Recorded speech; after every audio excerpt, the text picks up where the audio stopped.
이 밤에도 하나님께 기도함으로 경건의 시간을 갖겠습니다. 만물의 주인이시고 소유자이시며 그 주권을 의심할 바 없는 우리 하나님께 이 시간도 영광과 존귀와 감사와 찬양을 올려드립니다. 주일 지난 3일간도 하나님의 날개 그늘 아래 주의 백성을 품어주시고 이 시간도 이 자리에서 매일 경건의 시간으로 하나님을 만나 배웁게 하시니 참으로 감사합니다. 하나님의 안위와 보호하심이 없다면 한순간도 살아갈 수 없는 티끌 같은 우리들입니다. 하나님의 놀랍고도 놀라운 크신 은혜와 사랑에 날마다 감사하오며 때마다 일마다 함께 하시는 하나님의 은혜를 깊이 있게 생각합니다. 우리의 오늘 일상을 돌아봅니다. 세상과 마귀와 육체의 소욕에 대하여 얼마나 열심히 피 흘리기까지 싸웠는지 묻습니다. 진정으로 하나님 나라와 그 의를 구하는 일에 힘썼는지를 또한 묻습니다. 언제나 우리 스스로에게서는 부족함과 연약함을 발견할 수밖에 없고 우리가 받은 구원이 전혀 티끌만큼이라도 우리에게서 나올 수 없다는 사실을 발견할 수밖에 없는 나약한 존재들입니다. 이를 통하여 그리스도의 보혈이 그 무엇과도 바꿀 수 없고 비견될 수 없는 고귀한 것인지를, 얼마나 놀라운 것인지를 깨닫습니다. 나 같은 자라도 그리스도의 보혈의 공로를 힘입어 살 수 있는 것은 하나님의 선택하심의 은혜인 줄로 압니다. 우리를 긍휼히 여겨주시고 의와 거룩과 경건의 길로 행하게 하시며 성령의 인도하심을 따라 매 순간 신실하게 행하게 하여 주옵소서. 이 시간도 우리 각자의 처한 상황과 위치에서 여러 모양으로 경건의 시간에 함께한 하늘 가족들을 기억해 주시고 경건의 시간에 시종을 주관하여 주시기를 원합니다. 주의 성령께서 우리에게 모든 것을 가르치시고 주께서 우리에게 말한 모든 것을 생각나게 하시기를 바라옵니다. 걸어가신 삼위일체 하나님 홀로 영광을 받으시옵소서. 우리 주 예수 그리스도의 이름으로 기도합니다. 아멘. 제네바 시편가 57장입니다. 제네바 시편가 57장을 우리 함께 부르겠습니다. 제네바 시편가 57장입니다. 하나님 사슴이 냇물 찾아갈 그 밤같이 내 영혼 주를 찾기에 갈급하옵나이다. 내 영혼 생존하는 하나님 갈망하니 어느 때 내가 나아가 하나님 얼굴 배울고 사람들 종일 나에게 하나님 어딨냐 해 내 눈물 주야로 내게 내 음식이 되었네. 이전에 성일 지킨 무리와 동행하여 기쁨의 찬송 소리로 주의 집 인도하였네. 나 이제 일기 없고 내 마음 상하도다. 내 영혼 어찌 낭망해 어찌 불안해하냐. 바라라 하나님을 그 얼굴 도우민해 오히려 나 찬송하리. 하나님 찬송하리라. 아멘. 하나님 말씀 보겠습니다. 하나님 말씀은 사도행전 9장 26절로 31절의 말씀입니다. 사도행전 9장 26절로 31절의 말씀을 제가 낭독하도록 하겠습니다.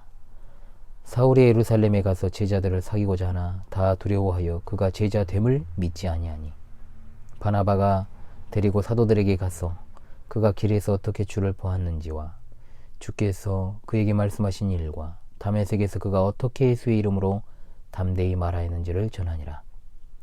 사울이 제자들과 함께 있어 예루살렘에 출입하며 또 주 예수의 이름으로 담대히 말하고 헬라파 유대인들과 함께 말하며 변론하니 그 사람들이 죽이려고 힘쓰거늘 형제들이 알고 가이사랴로 데리고 내려가서 다소로 보내니라. 그리하여 온 유대와 갈릴리와 사마리아 교회가 평안하여 든든히 서가고 주를 경외함과 성령의 위로로 진행하여 수가 더 많아지니라. 아멘. 자, 오늘은 이제 어제에 이어서 사울의 예루살렘에서의 행보에 대한 본문입니다. 말씀드린 바대로 사울이 다메섹에서 예루살렘으로 오기까지 3년이라는 시간이 걸렸습니다.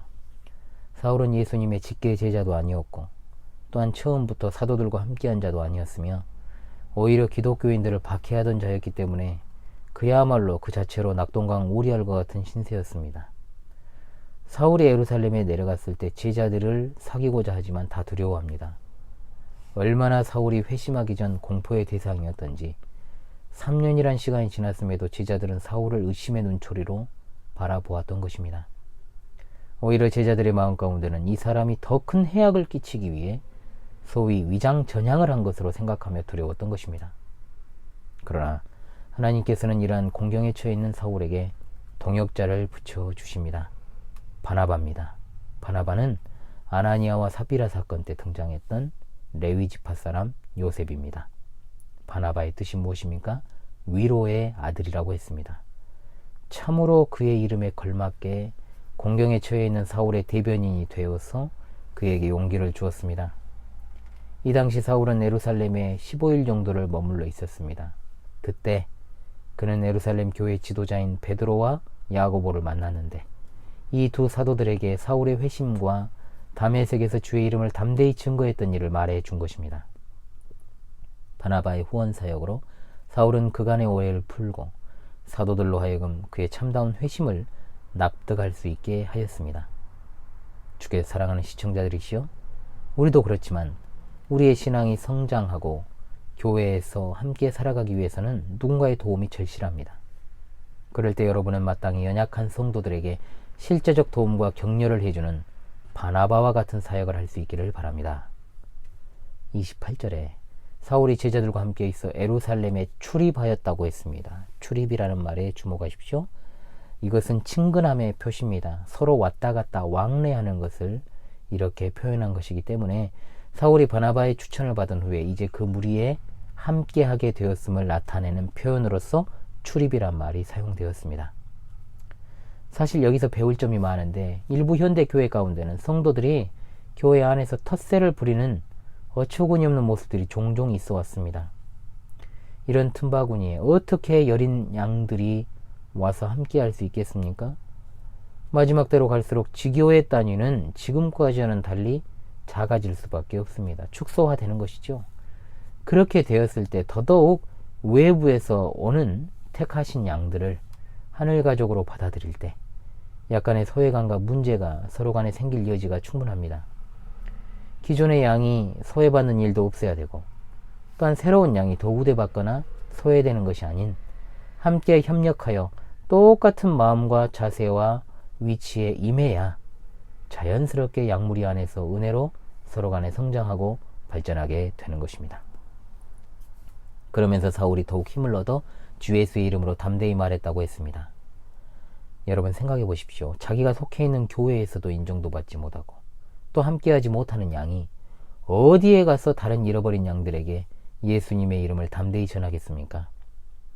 실로 우리가 정말로 열매 있는 삶을 살기 위해서는 내가 속한 교회, 곧 내가 속한 목장, 포도원이 평안해야 할 줄로 압니다. 그러므로 교회에서는 예수 그리스도와 생명으로 연합한 하늘 가족의 관계로 서로를 대해야지 지상의 이해관계나 특히 혈육의 끈을 그대로 가지고 와서 서로를 대하는 것은 지양해야 합니다. 하늘 가족으로서 서로를 대하지 않고 내 편이라는 의식을 가지고 살아갈 때 교회는 절대로 건강하게 성장할 수 없습니다. 반드시 이것을 기억하시기 바랍니다. 그리고 헬라파 유대인들과 함께 말하고 변론했다. 이들은 바로 스데반을 돌로 쳐 죽일 것을 주도했던 자들입니다. 그때 그들과 함께 했던 사울이 이제는 그들에게 스데반이 전했던 예수 그리스도의 복음을 증거하니 이 어찌 하나님의 놀라우신 섭리를 우리가 조금이나마 헤아릴 수 있겠습니까? 우리가 흔히 사람 일은 모르는 것이다 라는 말을 사용합니다만 실제로 우리는 하나님의 역사하심은 절대로 헤아릴 수 없다 라고 사용하는 것이 옳습니다. 스데반을 죽였던 못된 습성이 또 나오지 않습니까? 사울을 죽이려고 힘썼다. 사울이 가는 곳마다 논쟁이 일어납니다. 그것은 그의 담대함 때문입니다. 바울 사도의 행적을 우리가 잘 압니다만 그가 가는 곳마다 항상 대적자들과 논쟁했던 것을 우리가 압니다. 사울이 가는 곳마다 분쟁이 일어난 것은 너무나도 당연한 모습입니다. 주의 진리를 담대히 전하기 때문에, 또한 주의 진리는 타협이 없기 때문에, 오직 구원의 유일한 길은 우리 주 예수 그리스도 한 분뿐이시기 때문에 당연히 복음을 담대히 전하는 데는 수많은 공경과 박해와 대적들의 준동이 뒤따르며 그들과의 논쟁과 분쟁이 불가피합니다. 진리의 선한 싸움을 싸우는 자들을 싸움꾼이라고 조롱해서는 안 될 줄로 압니다. 그러나 중요한 것은 본질을 추구한다고 하면서 더러운 입술과 행동과 모습으로 해서는 안 될 줄로 압니다. 교계에서도 본인이 타락한 교회와 목사들을 준엄하게 꾸짖는 선지자인 것처럼 목소리를 높이는 사람들이 강단에서 저급하게 육두문자를 쓰고 비판 일변도로 나가는 것은 결코 바른 모습이 아닙니다. 그것은 그 사람의 인격 수준이 아직 미치지 못함에도 불구하고 지식만 가득 차서 부르짖는 것일 뿐 거룩함과는 거리가 멉니다. 거룩한 복음을 개밥그릇에 담아줘서는 안 됩니다. 거룩한 것을 돼지들에게 던져서는 안 된다 했습니다.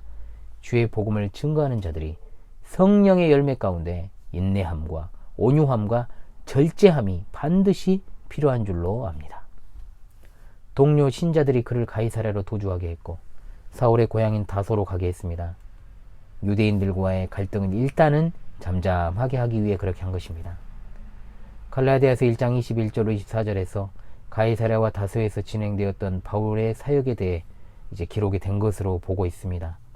이처럼 열정적인 기독교 박해자였던 사울이 회심하고 난 후 여러 가지 풍파를 겪었으나 교회는 짧은 평안의 시기를 누린 것으로 여기 나옵니다. 위기의 시기에 하나님은 기회를 주십니다. 영속적인 것은 아닙니다. 잠시 그의 종들에게 휴식을 주셨습니다. 사랑하는 시청자 여러분, 교회가 든든히 서가는 것은 교회 재정이 많고 외부 핍박이 없고 즐겁고 평안한 시기가 절대로 아닙니다.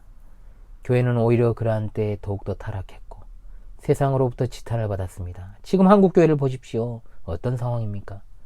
오히려 참된 교회는 외부와 내부로부터 공격을 당하고 대적자들이 복음을 흔들려 할 때 이처럼 평안한 줄로 압니다. 우리에게 잠시 잠깐 주시는 휴식의 평안을 우리는 그저 기뻐하고 누리는 것으로 만족해서는 안 되고 장차 다가올 마귀의 본격적인 공격에 대비하여 더욱더 믿음 안에서 영적 전쟁을 준비해야 할 줄로 믿습니다. 영적인 대비태세를 갖춰야 됩니다. 그 일을 위하여 우리 교회가 평안하여 든든히 서가는 교회, 영적인 전쟁에 늘 대비하는 진리의 파수꾼의 사명을 감당하는 교회 될 수 있기를 간절히 소망합니다. 기도하겠습니다. 오늘 하루도 우리와 변함없이 동행하여 주시고 우리의 모든 출입을 지켜주신 하나님, 건강한 교회란 어떤 교회인가를 생각하고 또 평안하여 든든히 서가는 교회라는 의미를 바르게 상고하기를 원합니다. 복음이 충만한 교회, 지체들 간의 차별이나 차등이 없는 교회, 서로가 서로를 진심으로 아끼고 사랑하는 교회, 위기의 때에 더욱더 복음 안에서 하나 되는 교회 되기를 원합니다. 진리의 파수꾼으로 이 시대에 쓰임받는 우리 각자가 되게 하여 주옵소서. 오늘 하루도 이렇게 마무리합니다. 잠자리에 들고자 합니다. 날마다 우리에게 주시는 쉼이 우리가 살아가는 삶에 큰 도움과 위로되기 원합니다. 삶의 고난과 역경과 여러 가지 환난으로 힘들어하며 이 밤을 보내는 성도들에게 힘과 능력과 마음의 평안함과 쉼을 주시기 원하며 잠자리에 드는 순간마다 모든 것을 하나님께 맡기고 진솔하게 자신의 삶을 하나님께 아뢰는 살아계신 하나님의 보호받는 주의 백성 되기 원합니다. 매일 밤 경건의 시간에 함께하는 소중한 하늘 가족들이 있습니다. 주여, 이들의 삶을 늘 지켜 돌보아 주시고 필요한 것들을 적시에 공급하시며 모든 걱정과 염려를 주께 맡기고 무거운 짐을 벗어버리게 도와 주시옵소서. 혼탁한 세상에서도 끝까지 신실한 믿음을 잃지 않는 주의 백성들이 되게 하실 줄로 믿사옵니다. 우리 모두에게 밝은 새 아침을 주시기 원하오며 이 밤이 주님이 주시는 평안으로 충만하게 하여 주옵소서. 우리 주 예수 그리스도의 이름으로 기도합니다. 아멘.